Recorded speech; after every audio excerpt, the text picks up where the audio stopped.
চাঁপাইনবাবগঞ্জে বাড়ছে হাম আক্রান্ত রোগীর সংখ্যা, যার বেশিরভাগই শিশু। অনেক ক্ষেত্রে মেঝেতেও জায়গা না পেয়ে রোগীদের সিঁড়িতে শুয়ে চিকিৎসা নিতে দেখা যাচ্ছে। বিস্তারিত জানাতে চাঁপাইনবাবগঞ্জ 250 শয্যার জেলা হাসপাতাল থেকে যুক্ত হচ্ছেন সোহান মাহমুদ। সোহান, চাঁপাইনবাবগঞ্জের হামের পরিস্থিতি কেমন দেখছেন? চিকিৎসকরা কি পরামর্শ দিচ্ছেন রোগীদের?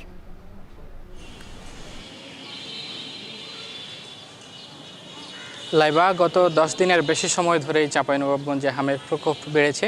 এতে হাসপাতাল কর্তৃপক্ষ হিমশিম খাচ্ছেন চিকিৎসা দিতে, কারণ হাসপাতালের বেড শয্যা রয়েছে মাত্র 20টি, কিন্তু হাসপাতালে ভর্তি রয়েছেন প্রায় 70-এর বেশি রোগী। এতে কিন্তু হিমশিম খেতে হচ্ছে। অনেকেই মেঝেতেও স্থান না পেয়ে ঠাঁই নিতে হচ্ছে, সিঁড়িতে বসে শুয়ে চিকিৎসা নিতে হচ্ছে। এতে যেমন ভোগান্তি বেড়েছে, তেমন আরও এই রোগটি ছড়িয়ে যাওয়ার সম্ভাবনা এটি কিন্তু বেড়েছে। আমরা এ বিষয়ে কথা বলেছিলাম জেলা সদর হাসপাতাল কর্তৃপক্ষের সঙ্গে। তিনি বলছেন আসলে এই চাঁপাইনবাবগঞ্জে হাম আক্রান্ত রোগীদের জন্য আইসোলেশনের ব্যবস্থা করা হয়েছে। এটির মাত্র 20টি বেড রয়েছে।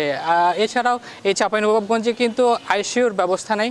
সেক্ষেত্রে এই চাঁপাইনবাবগঞ্জের যারা বেশি সংকটাপন্ন অবস্থায় হচ্ছেন তাদেরকে পাঠানো হচ্ছে রাজশাহী মেডিকেল কলেজ হাসপাতালে, সেখানে আইসিইউর ব্যবস্থা করা হচ্ছে। আমরা জানতে চেয়েছিলাম, স্বাস্থ্যমন্ত্রী বলেছেন আগামী রোববার থেকে চাঁপাইনবাবগঞ্জ সহ সারা দেশেই আসলে টিকা কার্যক্রম শুরু হবে।